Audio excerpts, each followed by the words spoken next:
Hey there. I offer this podcast freely. Your support really makes a difference. To make a donation, visit reneemckenna.com.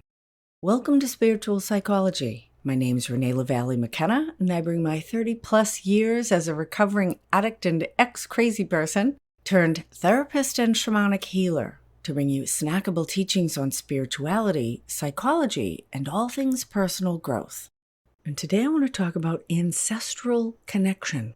And we all have ancestors, whether we know them, love them, and are connected with them, or whether they are unknown to us, or we are trying to separate ourselves from our ancestral heritage. Like it or not, we have a long line of human experience standing behind us that reaches back decades, centuries, eons, and actually hundreds of thousands of years. We are a spearhead of a long lineage that is central to the formation of our physical body and also perhaps to our emotions, our psyche, and our spirit as well. And before the advent of modern media, it was not uncommon for people to sit around the evening fire telling stories about the relatives and the clan. And coming out of tribal clan and village culture, who you were related to was incredibly important. And evolving out of that communal or more village structure, we've moved into a phase of evolution where individuation is now our focus. And individuation is the process of becoming an individual, unique and distinguished from everybody else. Individuation is an important part of the process of self-realization, and perhaps the idea of discovering one's life purpose, or even the meaning of this individual life or incarnation. And healthy individuation grows out of being part of a cohesive structure, perhaps having a solid family or culture or belief system, which is like a container that holds a healthy plant. And in individuation, we may find our own beliefs and preferences are different from those that we were raised with, or they might be the same. And coming to the unique gifts and offerings that we bring as an individual as part of our happiness, fulfillment, and continual progress on this life path. And this is a very healthy part of our evolution as humans. We evolve our consciousness. And if you're interested in those larger cycles of consciousness evolution, check out my podcast episode 25 on spiral dynamics. Spiral dynamics is this really comprehensive understanding and model of the psychosocial development of humans. And it's following us forward. There's new developments coming. And just like there's stages of healthy child development, there's stages of healthy human and social development. And in the larger waves of this development tend to alternate between focus on individual development and focus on group development. I've really come to see the world through the lens of spiral dynamics. It's helped me to understand people who have a different worldview than I do in a way that really makes sense from their perspective. It's completely neutralized my perspective on people that have different political views than I do, and religious and social, even personal ideologies as well. I think they should teach spiral dynamics in the schools because it really helps us to grow an understanding of everyone and see that there really is positive progress happening in the human race. We've come a long way. And we can see this ancestral awareness very clearly in the Bible and in the origin of many last names. So in Genesis 10, these are the generations of the sons of Noah: Shem, Ham, and Japheth. Sons were born to them after the flood, the sons of Japheth: Gomer, Magog, Madal, Javan, Tubal, Meshesh, and Tiras. And it goes on, naming the ancestors. And so names like Johnson, Madison, Thompson would be the son of John, the son of Madai, the son of Tom. And I imagine who you were related to, many times in history, determined if you were respected, feared, cast out, or cared for. And I know people who have chosen to change their names. A few have been in religious traditions where their teacher or guru gave them a new name after a conversion experience. And I know people who have intentionally changed their name because the name they were given didn't fit with who they felt like they really were.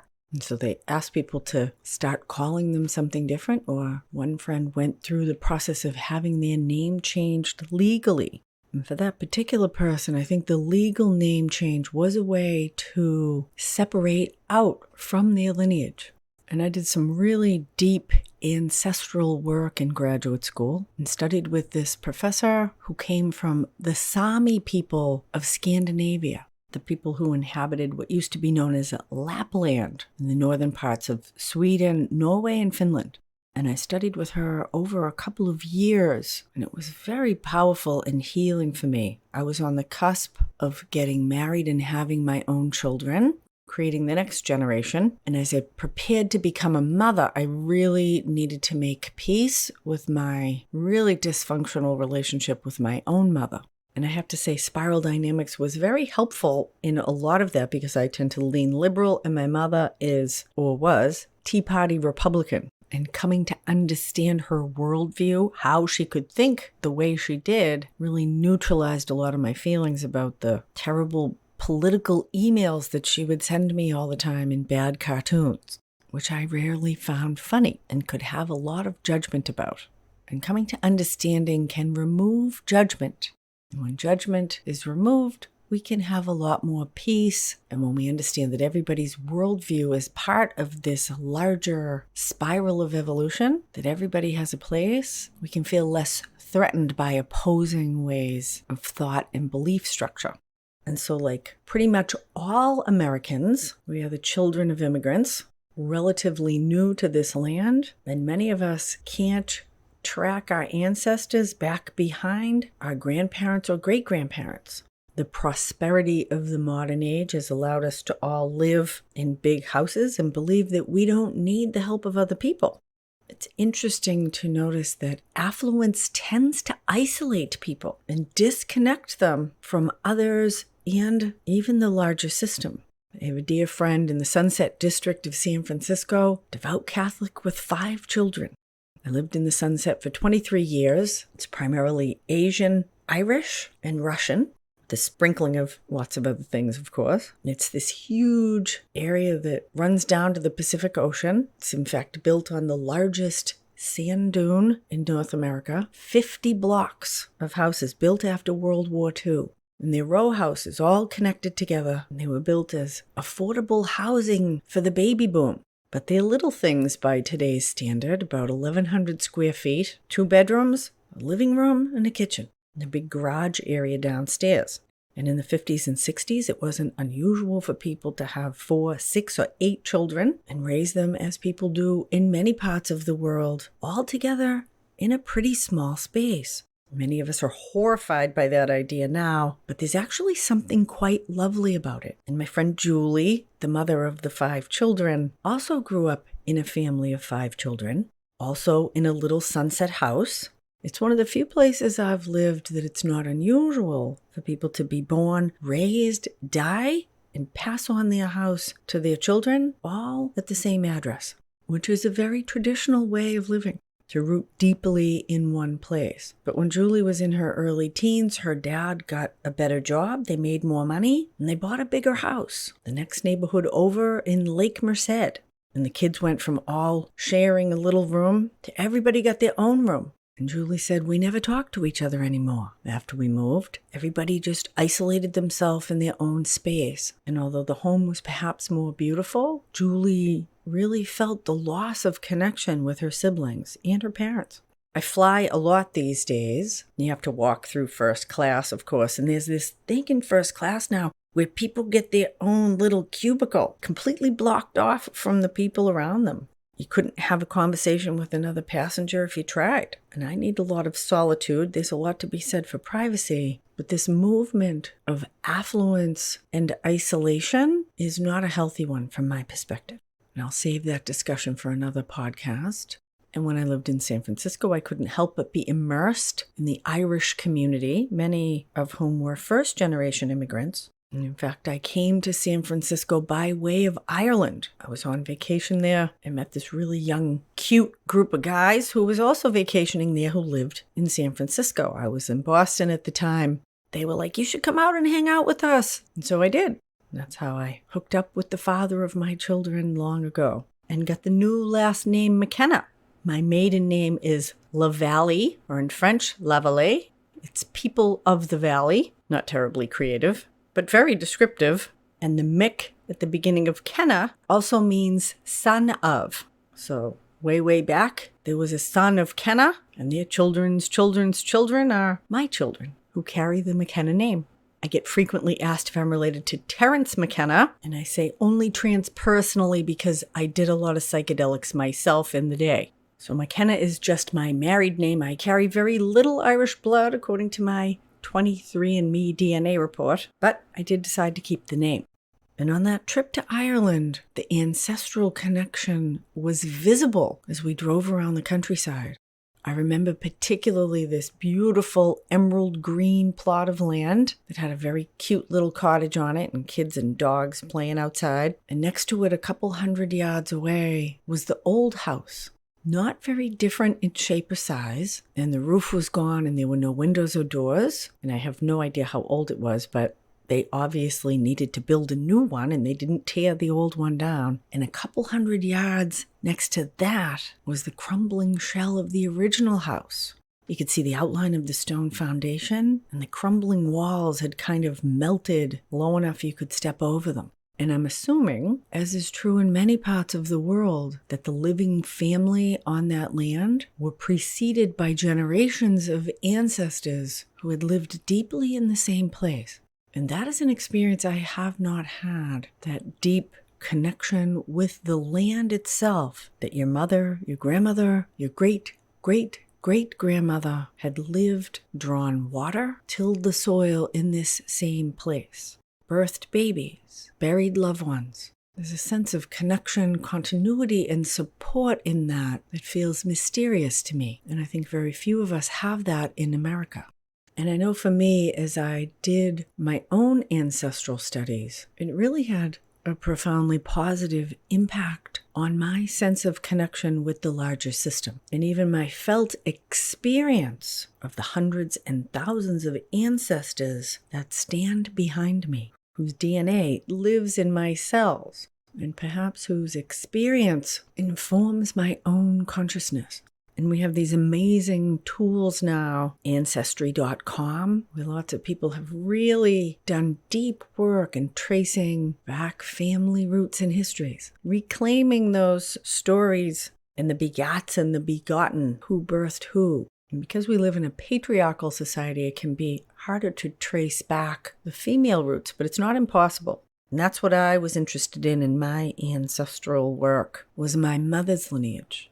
Because I had such a bad relationship with my own mother, and that had even kind of overshadowed my whole perspective on being female. And I wanted to really heal and mature that so that I could embrace motherhood and this pull to become much more an embodied feminine person in a healthy and positive way. And so I started by gathering stories from living relatives about the relatives that I didn't know anything about.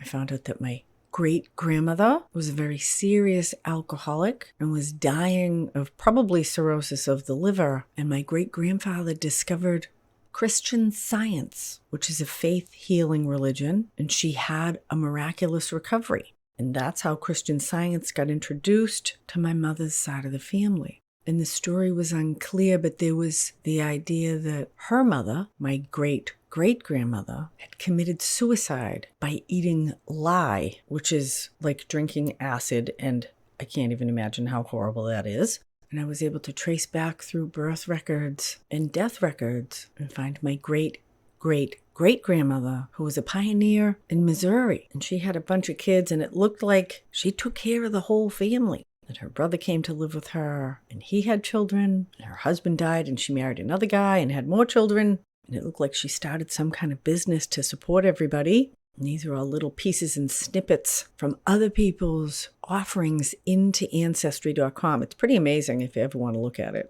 search your family name, find your parents and their parents and their parents' parents, and you can just keep going back. It's pretty cool. And I was able to trace back to my first ancestor through my mother's lineage. Her last name was Huckel, and we always thought it was German, but through this work, it looks like it was probably Welsh. And something interesting about that, I spent a little bit of time in Wales, and I absolutely loved it. A little town called Conwy, a whole village surrounded by an ancient stone wall that you could walk on. And I felt really connected to the land there. And that was one of the things that we talked about in my ancestral studies, was this connection with the earth that may live in our consciousness without our knowing. And we all have ecosystems and environments that we're drawn to. I help people work a lot with nature spirits and the elements and connecting with earth and water, rock and sand. It's interesting what different people are drawn to. I feel like the forest, the ocean, rolling hills, and if there may be some ancestral connection with ancient lands, it's passed down into our psyche without our knowing.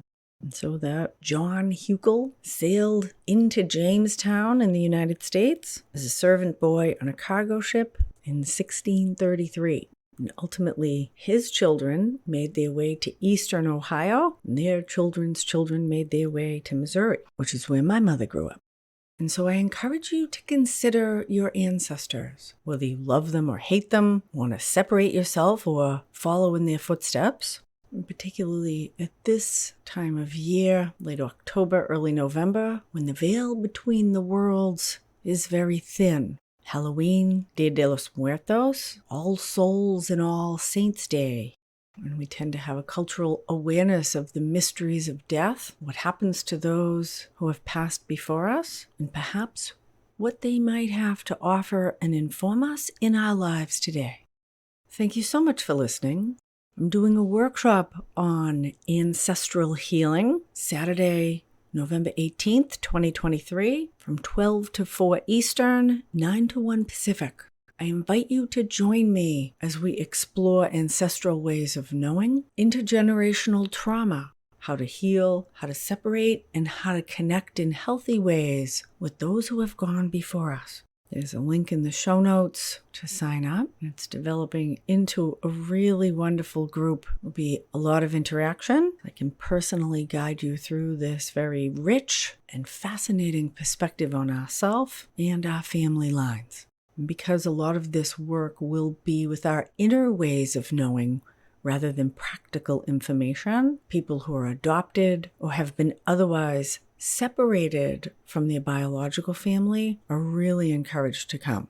Again, the veil between the worlds is thin, and we have access to much more information than we may be consciously aware of. So please join me for Ancestral Healing, Saturday, November 18th. Can't wait to meet some of you in person, or virtually in person anyway. And I have more workshops to come. My goal is to be doing one interactive workshop a month, working up the calendar and schedule for that right now. Keep you posted. You can check that out on my website, reneemckenna.com. If you'd like to work on your own intergenerational trauma or see how a block of spiritual psychology work might benefit you in your life, shoot me an email, info@reneemckenna.com. We'll set up a free discovery call. Also, be sure to check me out on YouTube, doing really interesting and informative discussions with all kinds of practitioners in the body, mind, spirit, energy world. New videos coming out every week on my Spiritual Psychology YouTube channel. Thanks as always to my supporters on Patreon and through this podcast.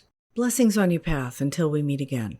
This is Renee Lavallee Mckenna for Spiritual Psychology.